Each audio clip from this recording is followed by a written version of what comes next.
Hey everybody, Jason Burmis here, and I am very happy to bring you alive ex-BBC journalist, investigative reporter, and Bilderberg expert, Tony Gosling. Tony is a real expert on this, and this year, when there seems to be so much in the dark, after, getting the Bilderberg group, not to give us a lot of transparency, but build a website, put out an agenda, tell us the location and date. Well, that hasn't happened this year, and it's troubling a lot of people. So let's welcome our guest. Thank you for doing this, Tony. Oh, hi, Jason. Yes, quite proud to be ex-BBC. I mean, I find myself throwing things at the TV sometimes, shouting and screaming at the radio. It's very occasionally that we ever get anything really worthwhile on network or world service BBC these days. But last week there was a bit of an exception, a blip, where they had a guy from Tehran University on the BBC World Service. He spent about 5-6 minutes and absolutely clearly out exactly what the situation was from a Tehran point of view. So, much as we like to curse and malign most of the output of the mainstream press, just occasionally there is a little blip and you get a little bit of the opposite point of view, because that really is the big sign, as everyone knows, that things are going wrong in our media, in our journalism, is when we don't get balance. And so you're just getting one side. It's what we've had, and I'm sure you have as well with Venezuela, the mass media just looking at one side of this and not really giving any proper, prime time airtime to the Maduro government, not the Maduro regime, as they want us to think. No, it's a Maduro government and their point of view. So mass media, fascinating. It was really interesting to work in the middle of it all in central London for a year and other places in around Britain. But it's not an easy place to work, and I think you'll find there's some people, sycophants and toadies, working in there.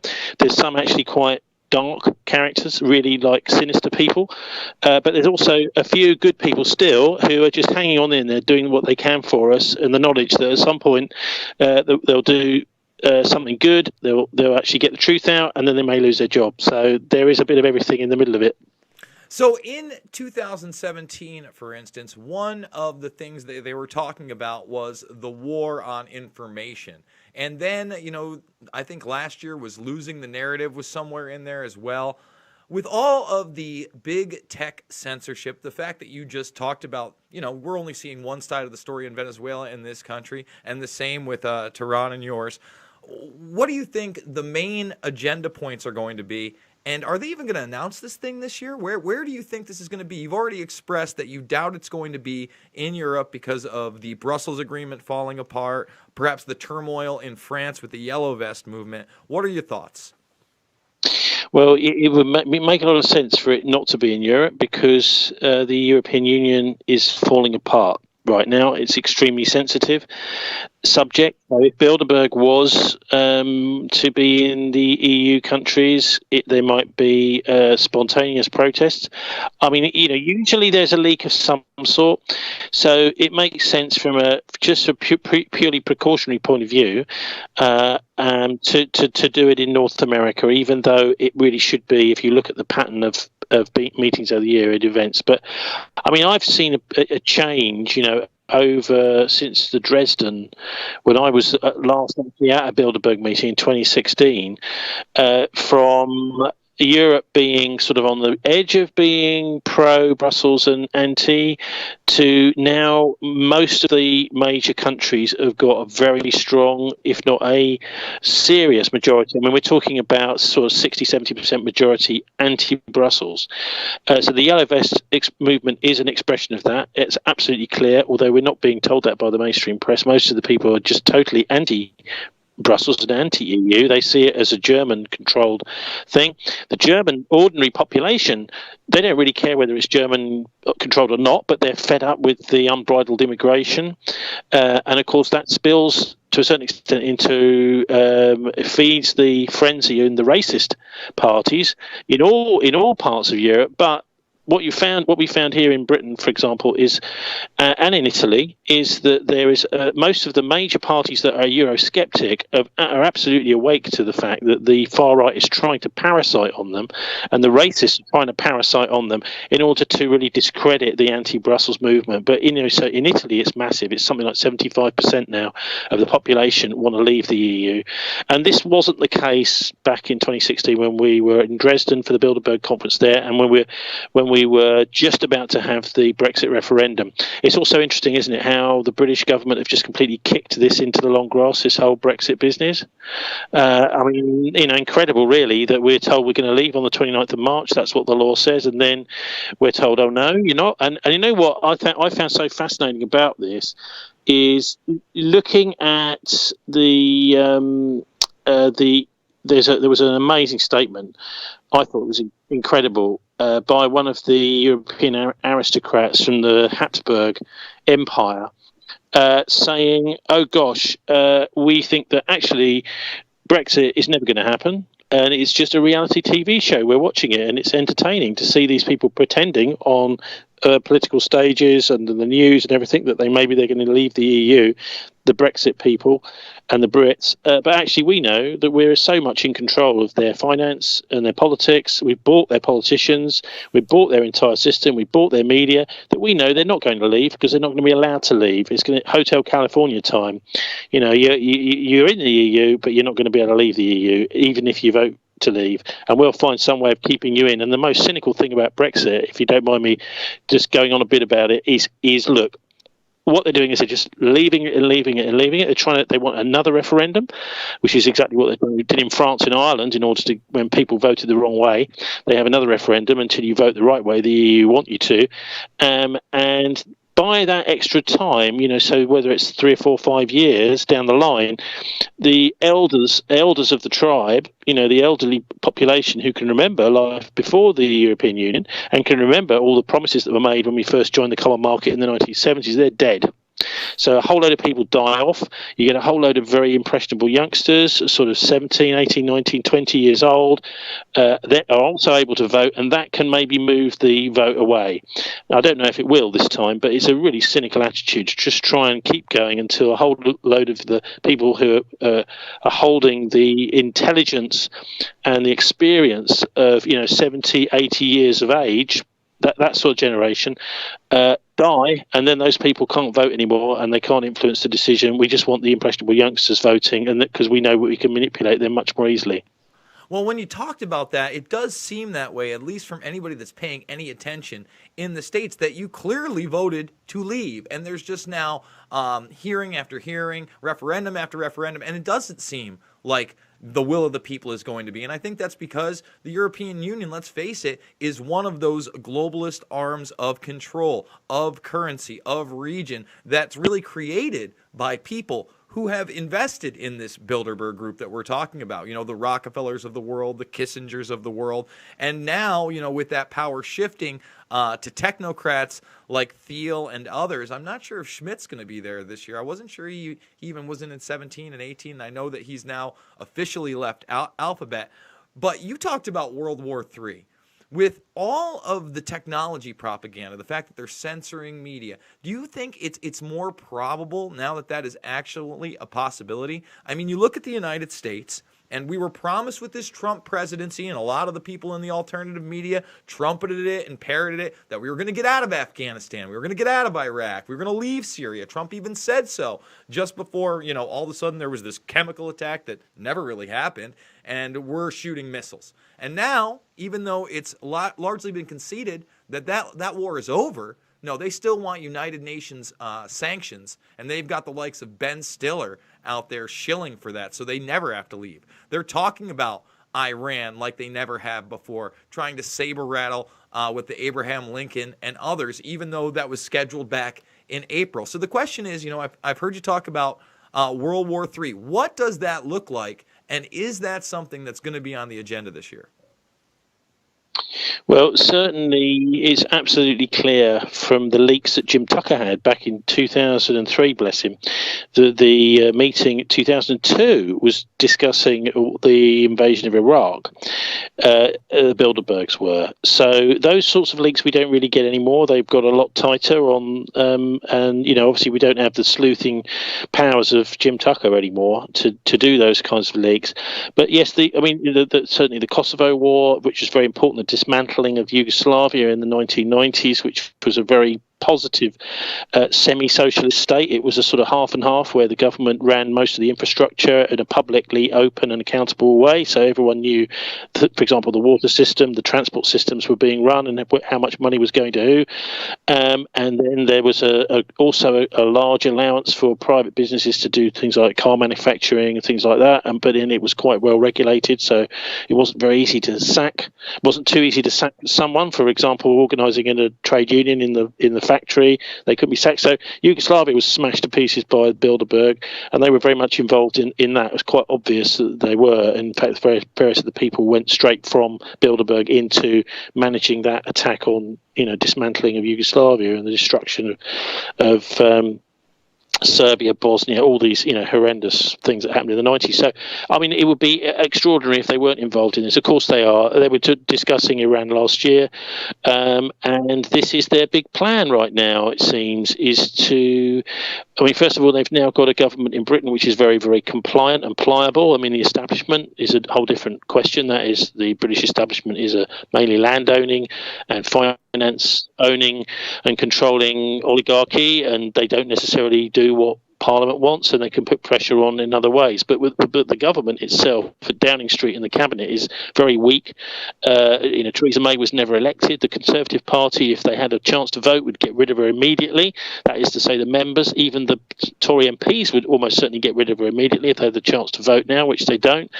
And so you've got a whole load of people who have just basically by being sycophants and toadies, worked their way up the system into the Foreign Office, the Home Office, all the main, the offices of state. So war is definitely a possibility. Certainly with the Christian Zionists like Mike Pompeo, who buy into this. Really, I was enlightened reading David Livingstone. He's a Canadian author. And a lot of his stuff focuses on the history of the occult and hidden, so hidden power. And what he was explaining back in November when he came on the radio show I do here in Bristol, England, he was explaining how you've got a situation with the Zionists. They're this kind of fake version of Judaism. They've done a bit like what the Wahhabis have done with Islam. So they've taken these major faiths, the Christian Zionists and the Jewish Zionists, and they've turned it into this kind of really peculiar, weird, twisted version of itself. So basically, the Jews never got their Messiah. They don't recognise Jesus as the Messiah. So that what they're doing is they've created this Israeli state, the Zionists, over the years, starting with Palmerston, the British Prime Minister in the 1800s. It took a while, but now they've created Israel, and the last people are dying who remember the world with no Israel. So there's nobody really that remembers, oh, well, actually Israel's quite a new state. So we're now in a situation where there could easily be a war where Israel is threatened, the very existence of it is threatened. And from a twisted religious point of view, that is this Christian Zionist type point of view, this will force the Messiah, the Jewish Messiah, to arrive on the scene. And there's all this. I think it's important to understand. There's this kind of pseudo-spiritual, fake spiritual background to a lot of what's going on. And it's not. You see, oil is not the only reason the Middle East is the focus for a lot of this.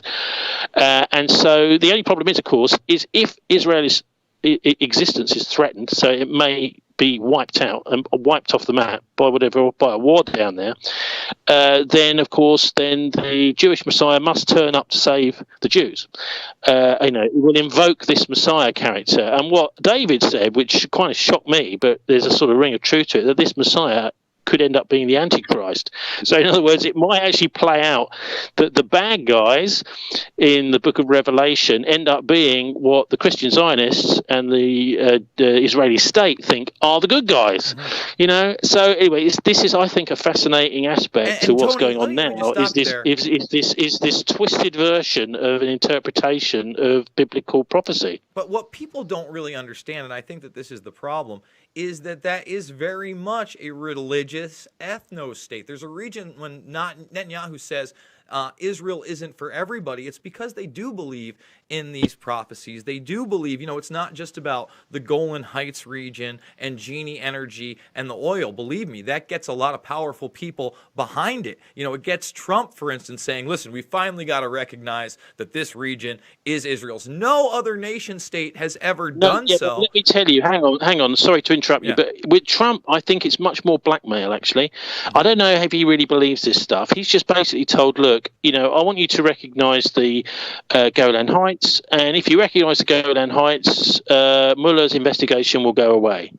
That's the sort of deal I think that's being done nowadays. There's a lot of people that don't actually really buy into it, but they're just forced to buy into it by blackmail, and blackmail's really the way I think that politics works in the West nowadays. Well, I think that's certainly a possibility. But I think there's a lot of backdoor deals we haven't been hearing about. But the bottom line is he's given his entire military support to that. And when you talk about, prophecy and stuff, listen, people still, like you're a Christian. People believe this stuff. People believe revelations. And again, if you look at all this stuff, yes, the Dome of the Rock has to be smashed. Solomon's temple has to be rebuilt. This fake Messiah has to rule for a certain time, and then he is revealed, quote unquote, as the Antichrist. And when you have world leaders believing in this stuff, that they have to bring about this stuff, I think it's a dangerous situation. But like you said, a lot of these people are at the top of the heap.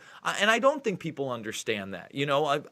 I think that we've been pushed into such a secular type society that when you tell people this stuff, or, when I was a kid and you would talk about Satanism, you'd get that cartoon version of some heavy metal goth guy with makeup that was unhappy, and then you find out, no, it's this very prominent businessman with all these connections. So I do think that's lost on the populace, and with Bilderberg especially, there isn't an occultic outward aspect like something like the Bohemian Grove, which happens later in the summer. So, I definitely think there are connections there. I really hope that we're not on the verge of World War III and those prophecies coming to fruition, my friend. Well, I think we have to just be awake and aware to it if it does happen. I'm not saying it's going to happen, but I think there's also been some pushback today, in fact, to this lunchtime from the Foreign Office here in London saying, this is the last thing in the world we want to happen, to the Americans, although it disappeared then off the headlines on the BBC mid-afternoon. No more discussion of that, and that won't be on the news tonight, I don't imagine. But look, well, I think you just have to be able to, I think, pick apart this. The motivations. I think the main motivation really, of course, is just money and power. They want power, but there are also have to use these kinds of religious conceits in order to try and make it look credible and make it look like something that somebody can believe in, rather than that it's just greed and power. So it's about, I suppose, putting layers of appearance on the outside of what's really just an enormous great power grab. And I don't think I think we're dealing with nihilists, really, people that have no. I mean, you could use the term anarcho-capitalist, which I don't hear used a lot, but I like it because it means that you're not interested in the law. You just want to obtain money and power, wealth and property, and that is all it's really about. And it becomes an obsession. I think it's like a drug. Maybe a lot of these people are on, opiates anyway. That's quite feasible, and I know some are. But actually, it really is just the power itself and the wealth and the control becomes a drug, because people, they've got no real spiritual side to them. So they just have this earthly, worldly side that just wants to acquire more and more and more. And that gives their life some sort of value and meaning, which they can't find elsewhere. But I mean, whether it's actually going to happen, it looks certainly possible that something may kick off between the Israelis and the Iranians. If it does, the US will be straight down there helping out, of course, and then you've got the possibility of the Russians getting involved. If that means US and Russia, then potentially China being dragged in as well on the side of the Russians. So, I mean, this could be, I mean, I'm not saying it is, but I think you just have to be really, aware that it could turn into, as big an increase in, war and death on World War II as World War II was on World War One. So World War One was fairly contained in Europe and obviously in the Middle East too, but the World War II spread out right, across into the Pacific. But a war effectively between the US and China is going to be a global affair, and so I think it might be a good time now just to make people aware that is a potential and try and make sure it never happens. Tony, I want to thank you so much for this insight. Hopefully we can get a hold of you and get you maybe in a week when we know more about the agenda, or when and where it's going to be when we learn that. So we will be in touch.